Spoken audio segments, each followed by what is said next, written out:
Δημητράκης Γεωργακόπουλος είναι υποψήφιος με το ΣΥΡΙΖΑ στο νομό Εύβοιας, όμως είναι Ζαχαρέος και εκείνον τον καιρό του Καραπαναγιώτη. Έχει διατελέσει φίλος του πάρα πολύ και μάλιστα, όπως είπε η Ιφηγένεια, θυμάστε, έγραφε τα συνθήματα το 1974 στην πρώτη φορά που κατέβηκε ο υποψήφιος. Λοιπόν, θα μας μιλήσει ο Δημητράκης. Έλα Δημήτρη. Κοιτάξτε, εδώ η πόλη αυτή, ειδικά μετά την δικτατορία, ας πούμε, ήταν στον απόϊχο αυτού του εμφυλίου που δεν τελείωσε ποτέ. Και βεβαίως τα πάθη, ας πούμε, ήταν έντονα. Στις πρώτες δημοτικές εκλογές, θυμάμαι, ήμουνα 15 χρονών. Όμως υπήρχε ένα δέος για τον Καραπαναγιώτη, για την προσωπικότητά του, για το μυαλό του, για την ευπρέπεια που είχε, την ευγένεια.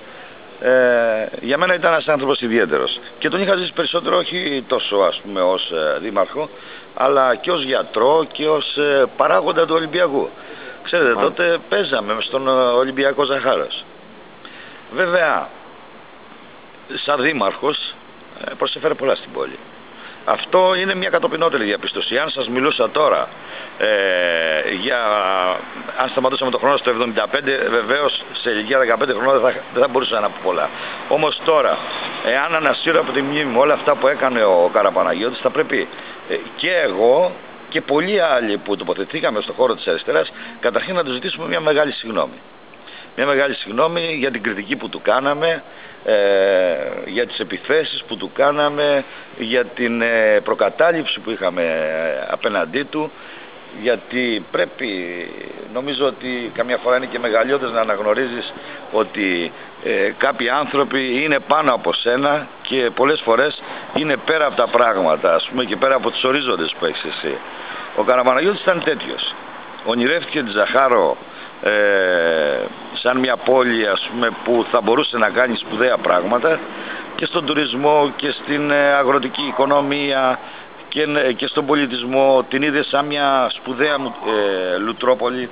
Έκανε έργα που για την εποχή ήταν ιδιαίτερα πρωτοποριακά. Έκανε το βιολογικό καθαρισμό, έκλεισε το ρέμα εδώ που ήταν μια ασχήμια, ας πούμε, και μια πηγή μόλυνσης στο στάδιο κάτω για την πόλη, γιατί ξέρετε κουβαλούσε, ας πούμε, από τα λιοτρίβια τα λίμματα και τα λοιπά.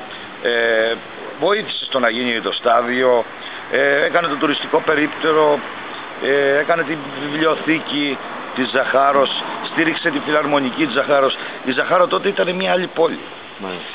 Δημήτρη, για τα έργα τα έχουμε σημειώσει, τα έχω σημειώσει εγώ. Πιο πολύ, όπως μίλησες ωραία, για τον άνθρωπο Καραπαναγιώτη. Ο Καραπαναγιώτης ήταν ένας ευπρεπής. Ήταν ένας άνθρωπος ευγενικός και ιδιαίτερος. Υπήρχε μια παρέα ανθρώπων, αν θυμάμαι, από την εποχή, από τις παιδικές μας μνήμες, και πρέπει να τις ανασύρουμε αυτές τις παιδικές μνήμες, γιατί ο αγώνας, λέει ο Μίλαν Κούντερα, του λαού μας είναι ο αγώνας της μνήμης ενάντια στη λύθη και πρέπει να ανασύρουμε τη μνήμη για να μπορούμε να κοιτάμε μακριά και να κάνουμε πράγματα. Είχε μια πολύ ωραία παρέα που ήταν ιδιαίτεροι και άνθρωποι, οι φίλοι του. Δεν τους χρησιμοποίησε ποτέ όμως στο Δημοτικό του Συμβούλιο. Το Δημοτικό του Συμβούλιο ήταν το αποτύπωμα των παραγωγικών δυνάμεων του τόπου. Ήτανε αγρότες, ήτανε επαγγελματίες, ήτανε από όλες τις παραγωγικές τάξεις της περιοχής. Φίλοι του ποιήσανε, Δημήτρη. Οι καλοί του φίλοι, θυμάμαι, ήταν ο Κώστας ο Τζάμαλης, εξαιρετικός άνθρωπος, πολύ καλλιεργημένος άνθρωπος και ευγενής. Ήταν ο Διονύσιος Σουλιώτης, και αυτός επίσης ήταν ένας πολύ ευγενικός άνθρωπος, ιδιαίτερος.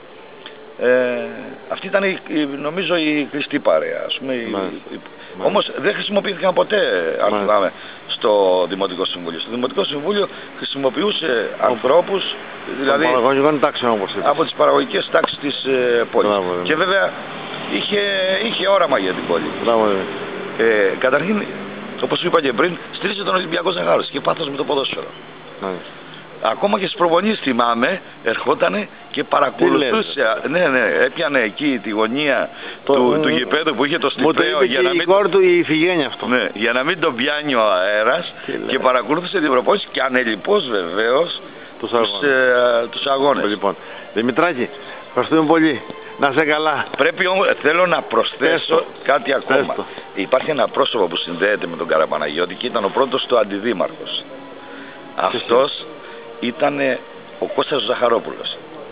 Ο οποίος έχει... Ο οποίος έχει φύγει γι' αυτός και νομίζω ότι αξίζει να πούμε για τον Κώστα ότι ήταν μια πολύ τρυφερή ψυχή.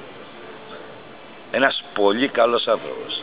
Προσέφερε πολλά στην πόλη και στον Ολυμπιακό και νομίζω έστω και με καθυστέρηση, ας πούμε, η Ζαχάρο έχει υποχρέωση να τιμήσει αυτούς τους ανθρώπους και πάνω απ' όλα να τιμήσει τον γιατρό.